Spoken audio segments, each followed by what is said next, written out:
રોજ સવારે અને સાંજે આ દેવી કવચનો પાઠ અવશ્ય કરવો. દેવી કવચ. ઓમ ચંડિકા દેવીને નમસ્કાર.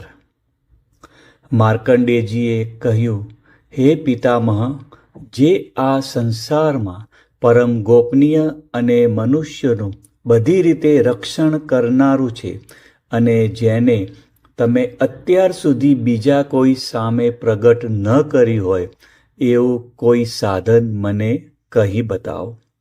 બ્રહ્માજી બોલ્યા, હે બ્રાહ્મણ, એવું સાધન તો એકમાત્ર દેવીનું કવચ જ છે, જે ગોપનીય કરતાં પણ પરમ ગોપનીય, પવિત્ર તથા બધા પ્રાણીઓ ઉપર ઉપકાર કરનારું છે.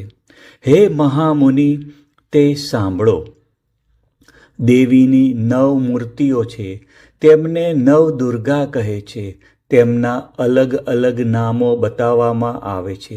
પહેલું નામ શૈલપુત્રી છે, બીજું નામ બ્રહ્મચારિણી છે, ત્રીજું ચંદ્રઘંટાના નામે પ્રસિદ્ધ છે, ચોથું મૂર્તિને કુષ્માંડા કહે છે, પાંચમી દુર્ગાનું નામ સ્કંદમાતા છે, છઠ્ઠી દુર્ગાનું નામ કાત્યાયની છે, સાતમું સ્વરૂપ કાલરાત્રિ, આઠમું સ્વરૂપ મહાગૌરી અને નવમી દુર્ગા એટલે સિદ્ધિદાત્રી. આ બધા નામ વેદ ભગવાન દ્વારા કહેવાયા છે. જ્યારે કોઈ મનુષ્ય અગ્નિથી સળગી રહ્યો હોય, યુદ્ધભૂમિમાં ઘેરાઈ ગયો હોય, સંકટમાં ફસાઈ ગયો હોય, તેનું થતાં કોઈ ભયથી ડરી ગયો હોય અને દુર્ગાનું શરણ લીધું હોય, તેનું ક્યારેય કોઈ અમંગળ થતું નથી. યુદ્ધના સમયે મુશ્કેલી હોવા છતાં પણ તેને કોઈ વિપત્તિ ઉદ્ભવતી નથી. તેને શોક, દુઃખ અને ભય પ્રાપ્ત થતા નથી. જેમણે દેવીનું ભક્તિપૂર્વક સ્મરણ કર્યું છે, તેમનો અભ્યુદય નક્કી છે. હે દેવી, જેઓ તમારું ચિંતન કરે છે, તેમનું તમે ચોક્કસ કલ્યાણ કરો છો, રક્ષણ કરો છો. ચામુંડા દેવી પ્રેત ઉપર આરૂઢ થયેલા હોય છે, અને વારાહી પાડા પર સવારી કરે છે. ઐદ્રીનું વાહન ઐરાવત હાથી છે. વૈષ્ણવી ગરુડ પર આવે છે, અને માહેશ્વરી આખલા પર આરૂઢ થયેલા છે. કૌમારીનું વાહન મોર છે. વિષ્ણુ પ્રિય લક્ષ્મી કમળ પર વિરાજમાન છે, અને તેમના હાથમાં લાલ કમળ છે. આખલા પર આરૂઢ થયેલ દેવી ઈશ્વરીએ શ્વેત વસ્ત્ર ધારણ કરી રાખ્યા છે. બ્રાહ્મી હંસ પર બેઠેલા છે, અને બધા જ આભૂષણો ધારણ કર્યા છે. આ બધી દેવીઓ માતાઓ યોગ શક્તિઓથી સંપન્ન છે, જેઓ અનેકવિધ આભૂષણો પહેરવાથી શોભે છે. તેમણે અનેક રત્નો ધારણ કર્યા છે, ક્રોધથી ભરેલી છે, અને ભક્તોનું રક્ષણ કરવા રથમાં બેઠેલી છે. આ દેવીઓના હાથમાં શંખ, ચક્ર, ગદા, શક્તિ, હળ, મુસળ, ખેટક, તોમર, કુહાડી, દોરડું, કુંત, ત્રિશૂળ અને ઉત્તમ ધનુષ્ય ધારણ કરેલા છે.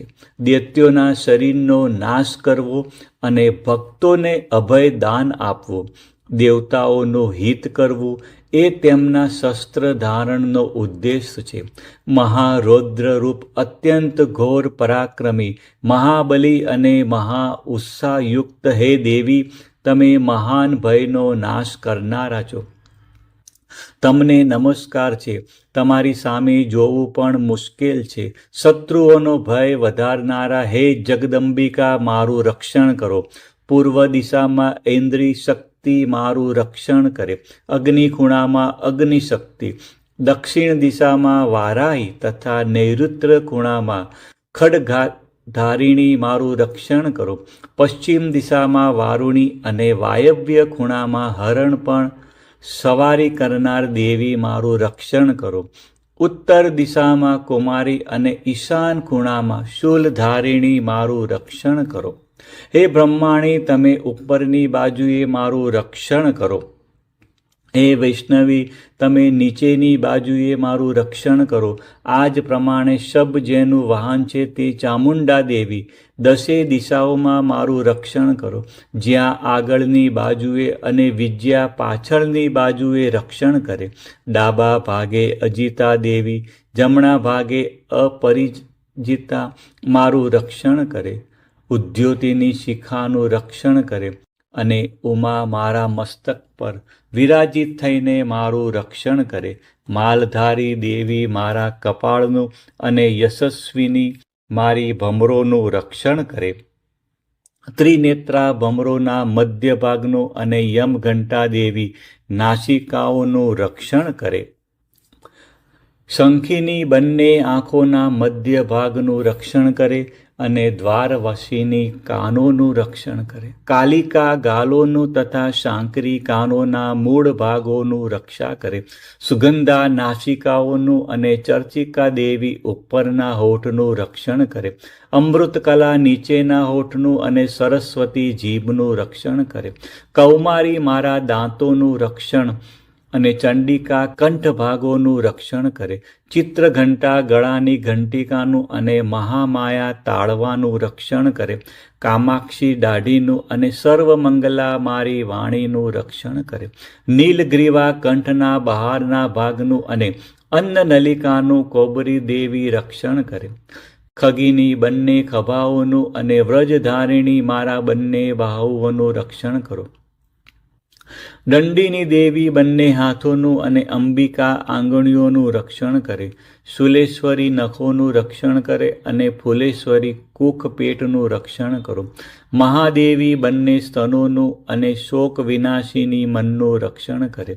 લલિતા દેવી હૃદયનું અને શૂલધારિણી ઉદરનું રક્ષણ કરે. કામિની નાભીનું અને ગૃહેશ્વરી ગૃહ ભાગનું રક્ષણ કરો. પૂતના અને કામિકા લિંગનું અને પાડાને વાહન બનાવનાર દેવી ગુદાનું રક્ષણ કરે. ભગવતી કટી પ્રદેશનું અને ઘૂંટણોની રક્ષા વિદ્યવાસિની કરે. સર્વ કામનાઓ પૂરી કરનારા દેવી જંગાઓનું રક્ષણ કરે. નારસિંહી દેવીઓનું પિંડીઓનું રક્ષણ કરે. તેજસ્વી બંને પગોના પૃષ્ઠભાગનું રક્ષણ કરે. શ્રીદેવી પગોની આંગળીઓનું અને તલવાસીની દેવી પગના તળિયાનું રક્ષણ કરે. પોતાની વિકરાળ દાઢોથી ભયંકર દેખાતા કરાલી દેવી નખોનું અને ઉધ્વકેશીની દેવી વાળનું રક્ષણ કરે. કૌબરી રૂવાંટીના છિદ્રોનું અને વાઘેશ્વરી ત્વચાનું રક્ષણ કરે. પાર્વતી રક્ત મજ્જા વસા માંસ હાડકા અને મેદનું રક્ષણ કરે. કાલરાત્રિ આંતરડાઓનું અને મુકુટેશ્વરી પિત્તનું રક્ષણ કરે. પદ્માવતી કમળ કોષોના મૂળ આધારનું અને ચૂડામણી કફનું રક્ષણ કરે. જ્વાળામુખી નખોના તેજનું અને અભેદા સમસ્ત સાંધાઓનું રક્ષણ કરે. હે બ્રહ્માણી, તમે મારા વીર્યનું રક્ષણ કરો. હે છત્રેશ્વરી, મારી છાયાનું રક્ષણ કરો. હે ધર્મધારિણી, મારા અહંકાર મન અને બુદ્ધિનું રક્ષણ કરો. હે વ્રજ ધારણ કરનાર દેવી, મારા પ્રાણ અપાન વ્યાન ઉદાન અને સમાનનું રક્ષણ કરો.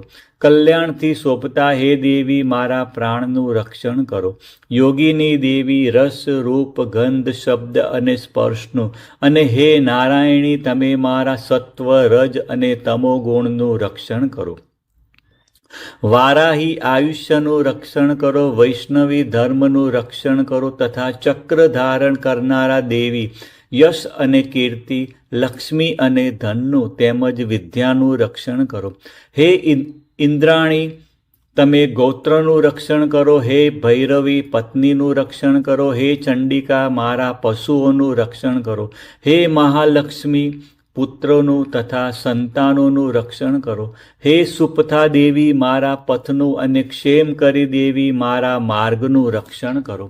હે મહાલક્ષ્મી, હે રાજદ્વારી કાર્યોમાં મારું રક્ષણ કરો તથા સર્વ બાજુએ રહેલા વિજયા ચારે બાજુ રહીને રક્ષણ કરો. હે દેવી, જે સ્થાન કવચમાં કહેવાયું નથી અને તેથી રક્ષણ વિનાનું છે, તે બધા સ્થાનોનું તમારા વડે સુરક્ષિત થાય, કારણ કે તમે વિજયશાલિની અને પાપનાશીની છો. મનુષ્ય પોતાના શરીરનું ભલું ઈચ્છતો હોય તો તેણે કવચનો પાઠ કર્યા વિના એક ડગલું પણ ભરવું નહીં. કવચનો પાઠ કરીને જ યાત્રા કરવી. કવચના પાઠથી બધી બાજુથી સુરક્ષિત થયેલો મનુષ્ય જ્યાં જ્યાં જાય છે ત્યાં ત્યાં તેને ધન લાભ થાય છે તથા સઘળી કામનાઓ પર વિજય પ્રાપ્ત થાય છે. તે જે અભિષ્ટ વસ્તુનું ચિંતન કરે છે તેને તે અચૂકપણે પ્રાપ્ત થાય છે. તે મનુષ્ય આ પૃથ્વી ઉપર અતુલ્ય ઐશ્વર્ય પામે છે. કવચથી રક્ષાયેલો મનુષ્ય નિર્ભય થઈ જાય છે. યુદ્ધમાં તેમનો પરાજય થતો નથી તથા તે ત્રણેય લોકમાં પૂજનીય બને છે. આ દેવી કવચ દેવતાઓને પણ દુર્લભ છે. જેને આ કવચનો દરરોજ 3 સંધ્યાએ શ્રદ્ધાપૂર્વક પાઠ કરે છે તેની દેવી કલા પ્રાપ્ત થાય છે તથા તે ત્રણેય લોકમાં પરાજિત થતો નથી. એટલું જ નહીં, તે અપમૃત્યુથી રહિત થઈને 100 કરતાં પણ વધુ વર્ષ જીવે છે. તેની શીતળા, કોઢ વગેરે રોગ થતા નથી અને થયા હોય તો તે નષ્ટ થઈ જાય છે. ભાંગ, અફીણ, ધતુરો વગેરેનું ઝેર કે સાપ વગેરેના કરડવાથી ચડતું ઝેર, સર્પનું ઝેર અને તેલના મિશ્રણથી બનેલું કૃત્રિમ ઝેર, આ બધા પ્રકારના ઝેર ઉતરી જાય છે અને તેની અસર થતી નથી. આ પૃથ્વી ઉપર મારણ, મોહન, વશીકરણ જેવા જેટલા પ્રયોગો છે, આ પ્રકારના જેટલા મંત્રો, યંત્રો વગેરે છે, તે બધા આ કવચને હૃદયમાં ધારણ કરી લેવાથી તે મનુષ્યના દેખાતા જ નષ્ટ થઈ જાય છે. એટલું જ નહીં, પૃથ્વી ઉપર વિચરનારા ગ્રામ દેવતા, આકાશ અને પાણીમાંથી ઉત્પન્ન થતા, ઉપદેશ માત્રથી સાધી શકાતા દેવો, પોતાના જન્મની સાથે જ પ્રગટ થતા દેવતાઓ, કુલ દેવતા, કંઠમાળા જેવા રોગો, ડાકણ, શાકણ, અંતરિક્ષમાં વિચરતી મહાન શક્તિઓ, ગ્રહ, ભૂત, પિચાસ, રાક્ષસો, બ્રહ્મ રાક્ષસ, વેતાળ, ભૈરવ વગેરે અનિષ્ટકારી દેવતાઓ પણ જો હૃદયમાં કવચ ધારણ કર્યું હોય તો તે મનુષ્યના દેખાતા જ ભાગી જાય છે. કવચ ધારણ કરનારા મનુષ્યની રાજા તરફથી સન્માન અને વૃદ્ધિ થાય છે. આ કવચ મનુષ્યના તેજની વૃદ્ધિ કરનારું અને ઉત્તમ છે. આ કવચનો પાઠ કરનારો મનુષ્ય પોતાની કીર્તિથી શોભા પામીને પૃથ્વી ઉપર પોતાના સુયશ સાથે સાથે વૃદ્ધિ પામે છે. જે પહેલા કવચ કરીને સપ્તસતી ચંડી પાઠ કરે છે, તેની જ્યાં સુધી વન પર્વત હોય ત્યાં સુધી તે આનંદથી યુક્ત આ પૃથ્વી ઉપર રહે છે. તેના પુત્ર, પૌત્ર, સંતાન પરંપરા બનેલી રહે છે. પછી દેહાંત થતાં તે મનુષ્ય મહામાયાની કૃપાથી નિત્ય પરમ પદને પામે છે, જે દેવતાઓને પણ દુર્લભ છે.